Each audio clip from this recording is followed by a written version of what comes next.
ഞാൻ ഇന്ന് നമ്മുടെ വീട്ടിലെ അടുക്കള എപ്പോഴും വൃത്തിയായിരിക്കാനുള്ള കുറച്ച് കാര്യങ്ങൾ പറയാനാണ് വന്നിരിക്കുന്നത്. പലരും ഇതൊക്കെ വീട്ടിൽ നോർമലി ചെയ്യുന്ന കാര്യങ്ങൾ തന്നെയാണ്. എന്നാലും ഞാൻ ചെയ്യുന്ന കുറച്ച് കാര്യങ്ങൾ നിങ്ങളുമായിട്ട് ഷെയർ ചെയ്യാമെന്ന് വിചാരിച്ചു. അപ്പോൾ നമുക്ക് ഞാൻ എന്തൊക്കെയാണ് എൻ്റെ അടുക്കളയിൽ ചെയ്യാറുള്ളതെന്ന് നോക്കാം.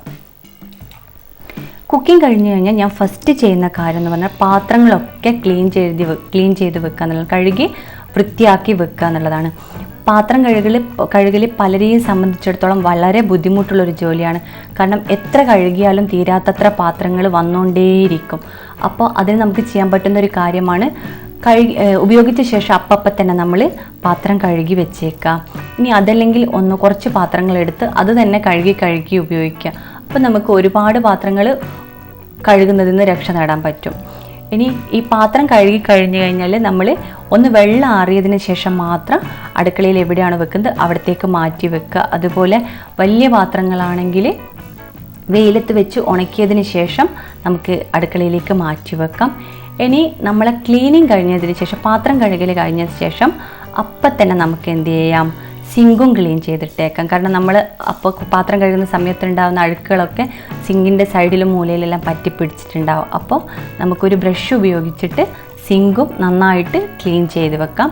ഈ സിങ്ക് ക്ലീൻ ചെയ്യാൻ നമുക്ക് വല്ല ലിക്വിഡോ ഇനി സോപ്പോ എന്താണെങ്കിലും ഉപയോഗിച്ചിട്ട് കഴുകി വെക്കാൻ പറ്റുന്നതാണ്. സിങ്ക് കഴുകുമ്പോൾ തന്നെ നമ്മൾ ശ്രദ്ധിക്കേണ്ട മറ്റൊരു കാര്യമാണ് അവിടെ തന്നെയുള്ള ടാപ്പും ക്ലീൻ ചെയ്തിട്ടെന്നുള്ളത്. ടാപ്പ് നമുക്കൊന്ന് ബ്രഷ് ഉപയോഗിച്ചിട്ട് ജസ്റ്റ് കഴുകിയിട്ട് വെച്ചേക്കാം. ഇനി അതുപോലെ തന്നെ സിങ്കിൻ്റെ സൈഡിലുള്ള ഏരിയ എല്ലാം നന്നായിട്ട് ബ്രഷ് ഉപയോഗിച്ചിട്ട് കഴുകി വൃത്തിയാക്കി തുടച്ച് വെക്കുക എന്നുള്ളത് ഒരു പ്രധാനപ്പെട്ട കാര്യമാണ്. അപ്പോൾ പലപ്പോഴും ഒച്ച് പോലെയുള്ള സാധനങ്ങൾ ഉണ്ടാവുമല്ലോ, അല്ലെങ്കിൽ അങ്ങനത്തെ പല ജീവികളും നമ്മളെ ഈ തണുപ്പുള്ള ഈർപ്പം കൂടുതലുള്ള സ്ഥലത്ത് വന്നിരിക്കുന്നത് കാണലുണ്ട്. അപ്പോൾ നമ്മൾ നന്നായിട്ട് ക്ലീൻ കഴുകിയതിന് ശേഷം തുടച്ച് വെച്ച് കഴിഞ്ഞാൽ അവിടെ ഈർപ്പം തങ്ങി നിൽക്കില്ല. അപ്പോൾ ഇതൊക്കെ ഒരു നല്ല മാർഗ്ഗമാണ്. ഇനി ഈ കഴുകലൊക്കെ മൊത്തത്തിൽ കഴുകി കഴിഞ്ഞാൽ, കഴുകലൊക്കെ കഴിഞ്ഞാൽ നമ്മൾ അതിനുപയോഗിച്ചിട്ടുള്ള ബ്രഷോ എന്താണോ ഉപയോഗിച്ചിട്ട് കഴുകിയിട്ടുള്ളത് ആ സാധനങ്ങളൊന്ന് നന്നായിട്ട് കഴുകിയിട്ട് സൂക്ഷിച്ച് വെക്കുക. പൊതുവെ ഞാൻ ചെയ്യാറ് വെയിലത്ത് വെക്കുകയാണ് ചെയ്യാറുള്ളത്. അപ്പോൾ ഉണങ്ങിയ അതിനും വെള്ളം തട്ടി നിൽക്കില്ല. അപ്പോൾ വെയിലത്ത് വെച്ച് ഉണക്കി വെക്കുക. ഇത് രണ്ട് കഴിയുമ്പോഴേക്ക് തന്നെ നമുക്ക് എന്ത് തോന്നും, ഒരുപാട് പണികൾ കഴിഞ്ഞതുപോലെ തന്നെ തോന്നും. പാത്രം കഴുകൽ കഴിയുമ്പോൾ തന്നെ ഒരു വലിയൊരു ജോലി നമ്മളെ തീർന്നതുപോലെ തന്നെയാണ്. ഇനി ഞാൻ പാത്രം കഴുകൽ കഴിഞ്ഞ് കഴിഞ്ഞാൽ നേരെ പോകുന്നത് നമ്മളെ കിച്ചൺ കൗണ്ടർ ടോപ്പിലേക്കാണ്. അപ്പോൾ കിച്ചൺ കൗണ്ടർ ടോപ്പ് നമുക്ക് വല്ല ലിക്വിഡോ എന്തെങ്കിലും ഉപയോഗിച്ചിട്ട് ക്ലീൻ ചെയ്തിടാം. കാരണം ഉറുമ്പും ഈച്ചയൊക്കെ കൂടുതലായിട്ട് കാണുന്നത് നമ്മൾ കിച്ചൺ കൗണ്ടർ ടോപ്പിലായിരിക്കും. കാരണം നമ്മളെ മസാലകളും അല്ലെങ്കിൽ എന്ത് സാധനങ്ങളാണ് നമ്മൾ കുക്കിങ്ങിന് ഉപയോഗിക്കുന്ന പല സാധനങ്ങളും കൗണ്ടർ ടോപ്പിൽ നിറച്ചിട്ടുണ്ടാവും. അപ്പോൾ അതൊക്കെ എന്തെങ്കിലും ലിക്വിഡൊക്കെ ഉപയോഗിച്ചിട്ട് വൃത്തിയാക്കി ഇട്ടേക്കാം. കൗണ്ടർ ടോപ്പ് ക്ലീൻ ചെയ്യുമ്പം തന്നെ ചെയ്യുന്ന മറ്റൊരു കാര്യമാണ് അടുപ്പ് വൃത്തിയാക്കുക എന്നുള്ളത്. ഇതൊന്നും നമുക്ക് ഒരു വീക്കെൻഡിലേക്ക് കാത്തു നിൽക്കേണ്ട ആവശ്യമൊന്നുമില്ല. ജസ്റ്റ് 5 മിനിറ്റ് കൊണ്ടൊക്കെ കഴിയുന്ന കാര്യങ്ങൾ തന്നെയാണ്.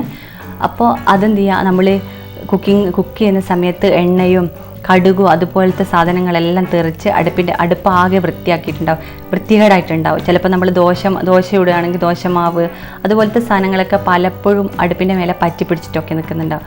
അപ്പോൾ അതൊക്കെ എന്ത് ചെയ്യാം, നന്നായിട്ട് ക്ലീൻ ചെയ്ത് വെക്കുക എന്നുള്ളതും ഒരു പ്രധാനപ്പെട്ട കാര്യമാണ്. ഇനി ഇതൊക്കെ ക്ലീൻ ചെയ്ത് കൗണ്ടർ ടോപ്പും അടുപ്പൊക്കെ ക്ലീൻ ചെയ്ത് കഴിഞ്ഞാലുള്ളൊരു കാര്യമാണ് നമ്മൾ ഉപയോഗിച്ച മിക്സി അതുപോലുള്ള സാധനങ്ങളെല്ലാം തുടച്ച് വൃത്തിയാക്കിയിട്ട് എവിടെയാണോ സൂക്ഷിച്ച് വെക്കുന്നത് അവിടത്തേക്ക് മാറ്റി വെക്കുക. അതേപോലെ തന്നെയാണ് കിച്ചൺ ക്യാബിനറ്റ്, നമ്മൾ സ്വിച്ച് ബോർഡിൽ നമ്മൾ പലപ്പോഴും നമ്മൾ ഏതെങ്കിലും അടുക്കളയിൽ ഉണ്ടാകുമ്പോൾ നമ്മളെ കൈയിൻ്റെ കാര്യമൊന്നും പറയാൻ പറ്റില്ല.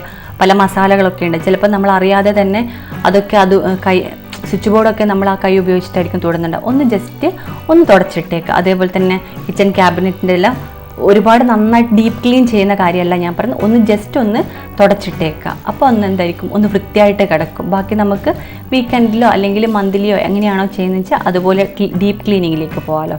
അപ്പോൾ ജസ്റ്റ് എല്ലാം തുടച്ച് വൃത്തിയാക്കി വെക്കുക. പിന്നെ ശ്രദ്ധിക്കേണ്ട നമ്മൾ മറ്റൊരു കാര്യമാണ്, നമുക്ക് ആവശ്യം കഴിഞ്ഞ കണ്ടെയ്നേഴ്സ് ഉണ്ടാവും അല്ലേ, നമ്മൾ പല സാധനങ്ങളും ഓരോന്നിലാക്കി വെക്കില്ല. അപ്പോൾ ആവശ്യം കഴിഞ്ഞ കണ്ടെയ്നേഴ്സ് അപ്പം പലപ്പോഴും നമ്മൾ ഇതിവിടെ ഇരിക്കട്ടെ, ഇനി നാളെ ഉപയോഗം വരുമല്ലോ. അതുപോലെ തന്നെ ഒരുപാട് സാധനങ്ങൾ നമ്മൾ അങ്ങനെ കിച്ചണിൽ വെക്കും, നാളെ ഉപയോഗിക്കുക, അല്ലെങ്കിൽ അത് ആവശ്യം വരുമായിരിക്കും എന്നുള്ള ചിന്തയിൽ നമ്മൾ കിച്ചണിൽ തന്നെ വെക്കും. അങ്ങനെ വെക്കാതെ എന്ത് ചെയ്യുക, അതൊക്കെ മാറ്റി മാറ്റി വെക്കും. അതൊക്കെ നമ്മളെ സ്ഥലം വേസ്റ്റ് ആവുന്ന തുല്യമാണ്. കൗണ്ടർ ടോപ്പും അടുപ്പും അങ്ങനത്തെ കാര്യങ്ങളെല്ലാം കഴിഞ്ഞ് കഴിഞ്ഞുള്ള കാര്യമാണ് നമ്മൾ അടുക്കള നന്നായിട്ട് അടിച്ചു വാരി തുടച്ചു വെക്കുക എന്നുള്ളത്. ഇതിലൊക്കെ കഴിഞ്ഞാൽ തന്നെ നമ്മൾ ഏറ്റവും വലിയൊരു അടുക്കള ക്ലീനായി തന്നെ ഒരു വലിയ ജോലി കഴിഞ്ഞതുപോലെയാണ്. ഞാനൊരു വർക്ക് ചെയ്യുന്ന ഒരാളാണ്. അപ്പോൾ ഞാൻ മാക്സിമം എപ്പോഴും എന്ത് ശ്രമിക്കുന്നു പറഞ്ഞു കഴിഞ്ഞാൽ അടുക്കള എപ്പോഴും വൃത്തിയാക്കിയിട്ട് ജോലിക്ക് പോവുള്ളൂ. കാരണം നമ്മൾ എപ്പോഴും വന്നു കഴിഞ്ഞാൽ നേരെ കയറുക അടുക്കളയിലായിരിക്കും. അപ്പോൾ അടുക്കള ആകെ പാത്രങ്ങൾ വലിച്ചിട്ടിട്ടായിരിക്കും ഉറുമ്പരിക്കുന്നൊക്കെ കാണുമ്പോൾ നമുക്ക് മാനസികമായിട്ട് എന്തൊക്കെയോ ഒരു ഇറിറ്റേഷൻ ഫീൽ ചെയ്യും. അപ്പോൾ ഇതൊക്കെ ക്ലീൻ ചെയ്തതിന് ശേഷമാണ് നമ്മൾ പുറത്തേക്ക് പോകുന്നത്. ഇനിയിപ്പോൾ വീട്ടിലിരിക്കുന്ന സമയത്താണെങ്കിലും ഞാൻ ക്ലീൻ ചെയ്തിടുകയാണ് ചെയ്യുക. അടുക്കള എന്നുള്ളത് എന്നെ സംബന്ധിച്ചിടത്തോളം ഒരു പ്രധാനപ്പെട്ട സ്ഥലമാണ്. കാരണം ഭക്ഷണം നമുക്കൊരു പ്രധാനപ്പെട്ട വസ്തുവായിട്ട് നിൽക്കുമ്പോൾ അത് കുക്ക് ചെയ്യുന്ന സ്ഥലവും നമ്മൾ വൃത്തിയായിട്ടും ക്ലീനായിട്ടും ഇടേണ്ടതാണ്. അപ്പോൾ ഞാൻ ഈ പറഞ്ഞ കാര്യങ്ങളൊക്കെ നിങ്ങൾ പലരും വളരെ സ്പീഡായിട്ടും അപ്പോൾ ഇതിനേക്കാളും ഏറെ കാര്യങ്ങളൊക്കെ ചെയ്യുന്ന ആളുകളൊക്കെ ഉണ്ടാവും. അപ്പോൾ എനിക്കറിയുന്ന ഞാൻ ചെയ്യുന്ന കുറച്ച് കാര്യങ്ങളാണ് ഇന്ന് ഷെയർ ചെയ്തിട്ടുള്ളത്. അപ്പോൾ ഇതിൽ കൂടുതൽ കാര്യങ്ങൾ ഉണ്ടാകുമ്പോൾ ഒന്ന് നിങ്ങൾ യൂസ്ഫുൾ ആയിട്ട് വരും തോന്നുന്നുണ്ടെങ്കിൽ ഒന്ന് കമൻറ്റ് ചെയ്ത് അറിയിക്കുക. അപ്പോൾ ബാക്കിയുള്ള ആളുകൾക്കും അത് ഉപകാരപ്രദമായിരിക്കും. അപ്പോൾ നിങ്ങൾ എൻ്റെ ചാനൽ ആദ്യമായിട്ട് കാണുകയാണെങ്കിൽ നിങ്ങൾക്ക് എൻ്റെ വീഡിയോ ഇഷ്ടപ്പെടുകയാണെങ്കിൽ ഒന്ന് സബ്സ്ക്രൈബ് ചെയ്തേക്കുക. അതേപോലെ തന്നെ ലൈക്ക് ചെയ്യാനും ഷെയർ ചെയ്യാനും മറക്കരുത്. ഞാൻ ചെയ്യുന്ന വീഡിയോ അപ്പോൾ നിങ്ങൾക്ക് കിട്ടാൻ ഒന്ന് ആ ബെൽ ഐക്കൺ കൂടെ ഒന്ന് പ്രസ് ചെയ്തേക്കുക. അപ്പോൾ ബൈ.